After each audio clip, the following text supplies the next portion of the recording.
I was gonna do this long, drawn-out infomercial intro to this video. Hey, you. Yes, you. Would you like to take a trip to a cabin in the middle of the But screw that cringe. This is an honest review. So I've had my eye on this game for a while, and when the Drop Dead Twitter tweeted that they were looking for content creators and testers, I reached out to them, and they were nice enough to give me not one, but 2 keys to play this game with a friend, as well as their entire press kit. Wow. While they were super nice in giving me not only the game, but also their entire press kit to use, I'm still going to be brutally honest, as that is the name of this video, and I'm not going to mislead you to a game that I don't think is worth your money. This is not that game though.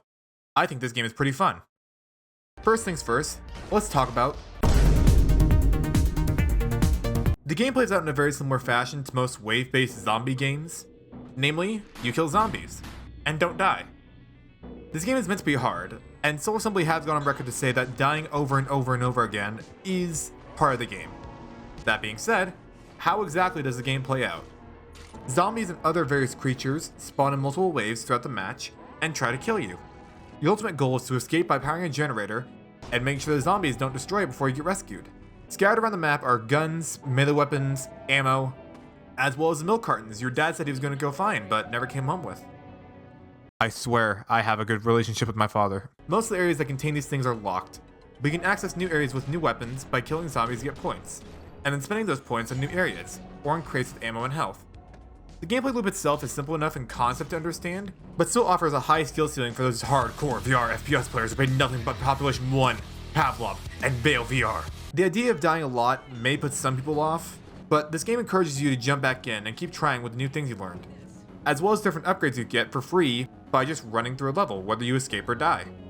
And there's co-op too, which I will be touching on in a little bit. But that's enough about the general gameplay loop. Let's talk a little bit more about... There's only one map in the game, which, it's called The Cabin. And at first glance it doesn't look too big or expansive, but as you unlock more and more, and as you get better and better, as you start to explore the map more, it's very clear the map is a lot bigger than you would initially think. Unlocking and learning the map is honestly a lot of fun. A little annoying at times because of how much you die in this game, but fun nonetheless. Now the items are randomly scattered around the map, but one of the cool things this game has to offer is that you can peek into certain rooms and stuff to see what items or weapons are in there. It allows you to be a bit more choosy with how you go about unlocking things and, beating the game. I think the map is definitely one of the high points of this game, due to its size, replayability, and discoverability, and it's honestly pretty good. The weapons in this game are simplistic, but are also pretty intuitive. I wasn't able to test all the guns, but the ones I did find and use felt pretty solid. There's no really advanced reloading, such as cocking the slide, pulling a lever, or, pumping a pump shotgun. It's a lot more simplified, only requiring you to put in the magazine, or the clip of ammo for the revolver, or pistol, or assault rifle, or what, you get the idea, it's simple. And this is good, because it allows you to introduce more bullets to the faces of the zombies that you meet. I love you, gun! The melee weapons are kind of a pain point for this game. An issue I noticed is that the hitbox and some of the shorter range weapons are kind of jank. Maybe I'm just not as precise as I thought I'm being, but I feel like some of the swings that should have hit often end up missing. The long weapons are pretty good though, and this game has a mechanic that I've never seen in any other VR game, at least to my knowledge. Your melee weapons will break and degrade over time, and while they're still usable, they become shorter and shorter, until they eventually break. What this does is it encourages the player to get better at aiming, so that way, you don't have to rely as much on these melee weapons as you think. But if you run out of ammo, or get stuck in a tight corner, you can still use these. Hell, you can even pistol whip the zombies. In short, the guns feel pretty good, a bit simplistic, but good. But the melee weapons need a little bit of work. This game is only available on the Quest 2 right now, and it's soon to be on the Pico. But even with the Quest 2 graphics, it looks pretty decent. The art style for this game definitely works, and it's definitely pretty atmospheric and unique for a game like this. It may not be the scariest or have the most realistic graphics, but they still look pretty good, and are honestly just enough to be scary. Not much else to say about this though. Just good graphics. Now, like with the melee weapons, the audio for this game is also one of the game's pain points. There's some good and some bad. I'd say the bad side of the audio is definitely the weapon audio. The assault rifle doesn't sound too bad, but the pistol and revolver sound so deafened.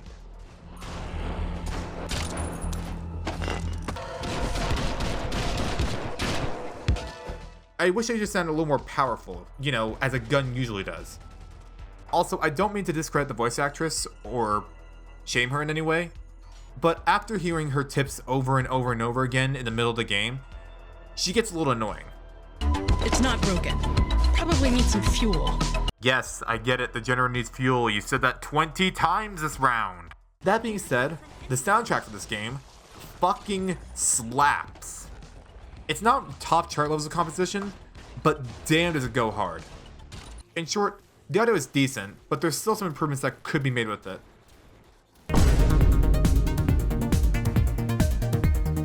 Playing this game solo is pretty cool, but getting your friend to join you is where this game really shines.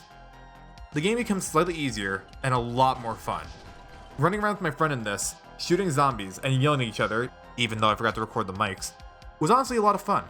Now normally in single player, when you die, it's game over. But in co-op, there's a way to bring your dead friend back to life. All you have to do is go up to them and give them a nice crisp high five. Is this a little broken? Yeah, a little bit. But it's simple and effective. Aside from that though, there isn't much difference in terms of gameplay. But one small thing is that this game is the first, aside from Horizon Worlds, that I've seen at least, to utilize meta avatars, which is both cool, but also a little frightening. Look, having universal avatars for casual VR games is a cool idea, but it means that meta's influence is slowly expanding, and it's only a matter of time before Mark Zuckerberg implants a little bit of his consciousness in all our memories. Basically what I'm trying to say is that it's not necessarily a bad idea to have meta avatars as the game, but it does set kind of a scary precedent for could more games like this become Quest exclusives because meta avatars are so readily available. This game is honestly a pretty decent zombie shooter. It's got a lot of replayability, fun guns, and a low barrier of entry with a high skill ceiling. The audio needs some work, and seeing meta avatars sneak their way into the game scares me a little bit, but aside from that, I think it's pretty fun. Do I recommend it though? Given its $25 price tag, I'm gonna say maybe. Look, this game is definitely fun and provides you with hours upon hours of gameplay, but if you're looking for a true Call of Duty zombie experience in VR, which is what this game looks like and appeals to a lot of people as, this isn't really the game for it. Now that being said, if you're looking for a good zombie shooter that will give you a significant challenge, then yeah, go ahead, pick it up, give it a try. But what do you think? Have you played this game? Do you enjoy it? Do you hate it? Let me know in the comments. If you enjoyed this video, please consider subscribing, and check me out on YouTube every Sunday when I stream. I will see you all in the next video. Take care and have a good night, y'all.